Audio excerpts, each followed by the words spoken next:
क्या हुआ जब सेठ ने रखा बंजारे की पत्नी को गिरवी।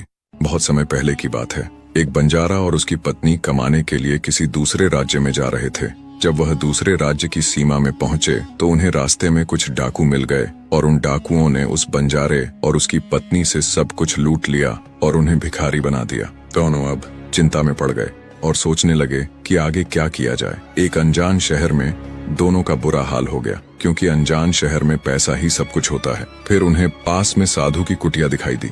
दोनों वहां चल दिए। जब वह कुटिया के अंदर पहुंचे तो उन्होंने वहां एक साधु को ध्यान में बैठे हुए देखा। साधु को देखकर विनम्र स्वर में बंजारे ने अपनी समस्या साधु को बताई और कहने लगा कि महाराज, डाकुओं ने हमारा सब कुछ लूट लिया है। अब व्यापार करने के लिए हमारे पास कुछ भी नहीं बचा है। यदि आप किसी तरह मेरी पत्नी को किसी सेठ के पास गिरवी रखवाकर मुझे कुछ पैसे दिलवा दें तो आपकी बड़ी कृपा होगी। जब साधु ने बंजारे की बात सुनी तो साधु ने अपने परिचित सेठ के बारे में बताया।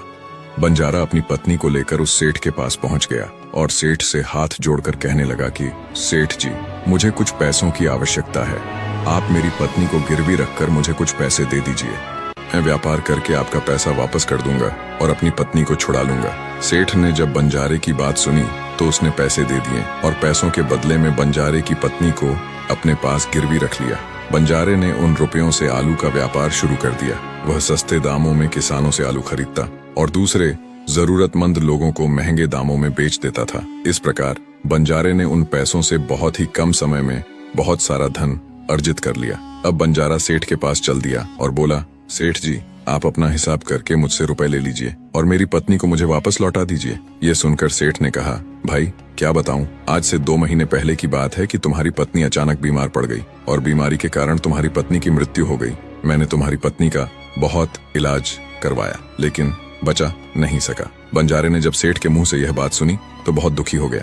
फिर थोड़ा धीरज बांधकर सेठ से बोला, सेठ जी, जो होना था वह तो हो गया, होनी को कौन टाल सकता है। फिर भी आप अपने पैसे मुझसे ले लीजिए ताकि मुझे इस बात का संतोष हो जाए कि मैंने अपना कर्ज चुका दिया है। सेठ को पैसे देकर बंजारा उदास भाव से बंजारा वहां से निकला और रास्ते में फिर उसी स्थान पर पहुंच गया जहां वह उस साधु महात्मा से पहली बार मिला था। साधु महात्मा ने जब बंजारे को देखा तो उसे तुरंत पहचान लिया और उसका हालचाल पूछने लगे। बंजारे ने पूरा घटनाक्रम संत महात्मा को बता दिया। महात्मा एक सिद्ध पुरुष थे। बंजारे की बात सुनकर साधु महात्मा ने कहा, भाई, उस सेठ ने तेरे साथ धोखा किया है। तेरी पत्नी निश्चित रूप से जीवित है। तेरी पत्नी को उस सेठ ने अपने घर में छुपा लिया है। अब ऐसा करो, तुम यहाँ के राजा के पास चले जाओ। इस नगर का राजा बहुत ही बुद्धिमान व्यक्ति है, वह निश्चित रूप से इसका हल देगा तुम्हें। साधु की बात मानकर बंजारा राजा के महल की ओर चल दिया। बंजारा दरबार में पहुंचकर राजा से गुहार लगाने लगा, हे महाराज, मेरी पत्नी को सेठ से मुझे दिलवा दीजिए। राजा ने सैनिकों से सेठ को बुलाकर लाने को कहा। सेठ के आने पर राजा ने पूछा, क्या यह बात सच है कि बंजारे ने कुछ रुपए के बदले में अपनी पत्नी को तुम्हारे पास गिरवी रखा था? सेठ बोला, हाँ राजन, बंजारे की यह बात बिल्कुल सच है। राजा ने फिर कहा, तो तुम इसकी पत्नी को लौटा क्यों नहीं रहे हो? राजा की बात सुनकर सेठ बोला, कैसे लौटाऊं महाराज, मैंने इस बंजारे को पहले ही बता दिया था कि आज से 2 महीने पहले इसकी पत्नी की मृत्यु हो चुकी है। अब मैं यमराज के पास जाकर तो इसकी पत्नी को वापस ला नहीं सकता। राजा ने पूछा, कोई गवाह है तुम्हारे पास जो इस बात की पुष्टि कर दे? सेठ बोला, हाँ महाराज, इस बात की पुष्टि वह वैद्य अच्छी तरह कर सकता है जिसने इस बंजारे की पत्नी का इलाज किया था, और वे 4 व्यक्ति भी गवाही दे सकते हैं जो इसकी पत्नी को श्मशान में जलाकर आए थे। सेठ ने यह बात इतने आत्मविश्वास से कही कि राजा को भी उस पर भरोसा हो गया। तब राजा ने बंजारे से कहा, अगर तुम्हारी पत्नी जीवित होती तो हम तुम्हें अवश्य दिलवा देते, अब तो हमारी भी मजबूरी है। इस प्रकार राजा ने बंजारे को समझा बुझाकर वापस भेज दिया। बंजारा फिर से साधु महात्मा के पास पहुंचा और पूरी घटना जो दरबार में घटी थी साधु को कह सुनाई। यह सुनकर साधु महात्मा ने कहा, मैंने राजा को इतना विवेकहीन नहीं समझा था। मुझे दुख है कि उसने तुम्हारे साथ न्याय नहीं किया। अब तुम मेरे साथ दोबारा राजा के पास चलो। साधु और बंजारा राजा के महल की ओर चल दिए। महल पहुंचकर साधु ने राजा से कहा, राजन, आप इस बंजारे के साथ न्याय नहीं कर पाए। आप अपनी राजगद्दी 2 घंटे के लिए मुझे सौंप दीजिए, फिर मैं आपको दिखाऊंगा कि न्याय कैसे किया जाता है। राजा ने साधु की यह बात सुनी और कहा, यदि इससे बंजारे को न्याय मिल सकता है तो मुझे अपनी राजगद्दी 2 घंटे के लिए छोड़ने में कोई आपत्ति नहीं है। जैसे ही साधु महात्मा राजगद्दी पर बैठे, उन्होंने सैनिकों से सेठ को बुलाने का आदेश दिया। सेठ को दरबार में पेश किया गया। साधु ने सेठ से पूछा, 2 महीने पहले बंजारे की पत्नी का निधन हुआ था, क्या तुम्हारे पास इसका कोई प्रमाण है? सेठ ने कहा, हाँ, मेरे गवाह मौजूद हैं। साधु के आदेश पर सेठ के गवाहों को पेश किया गया।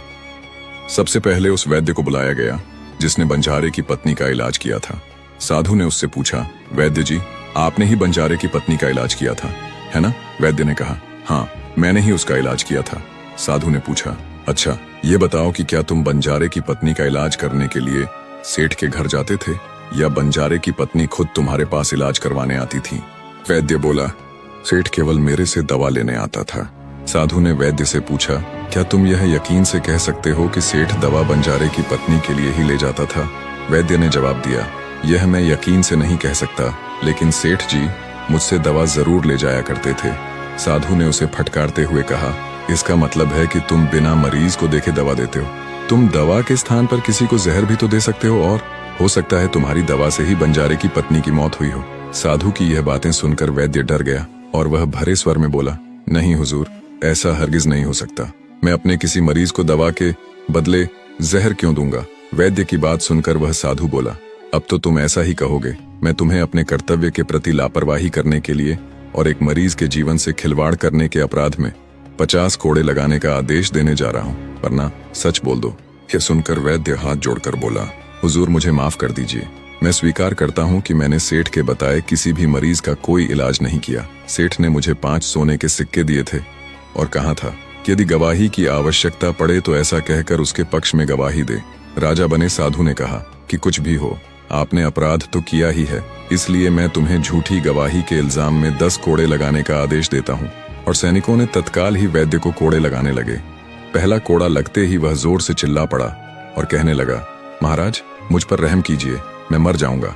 वैद्य के साथ ऐसा होते हुए देखकर सेठ के गवाह के तौर पर बुलाए गए उन 4 व्यक्तियों के कलेजे कांप गए जिन्होंने बंजारे की पत्नी को श्मशान ले जाकर जलाने की बात कही थी। अब बारी उन 4 गवाहों की आई तो उन 4 ने भी डरते हुए अपना अपराध स्वीकार कर लिया और बोले, हम झूठी गवाही सेठ के चंद पैसों के बदले दे रहे थे। फिर साधु ने सेठ से कहा, सेठ जी, तुम्हारे 5 गवाहों की तो पहले ही हवा निकल गई है। अब तुम बताओ कि किसी की इच्छा के विपरीत किसी की पत्नी को जबरदस्ती घर में रखने के अपराध में तुम कौन सी सजा पाना पसंद करोगे? सेठ स्तब्ध रह गया, उसके मुंह से कोई शब्द बाहर नहीं निकला।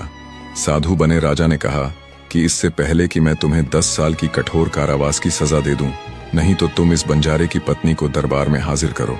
साधु के डर से सेठ ने तुरंत अपने सेवकों को घर भेजकर बंजारे की पत्नी को दरबार में प्रस्तुत कर दिया। साधु ने बंजारे को उसकी पत्नी सौंप दी और सेठ को षड्यंत्र रचने और झूठी गवाही देने के अपराध में 6 महीने के कैद की सजा सुना दी और उन 4 गवाहों को 100 कोड़े मारने की सजा दे दी। यह देखकर राजा चकित रह गया और बोला, महात्मा जी, आपने मुझे सिखा दिया कि न्याय कैसे किया जाता है।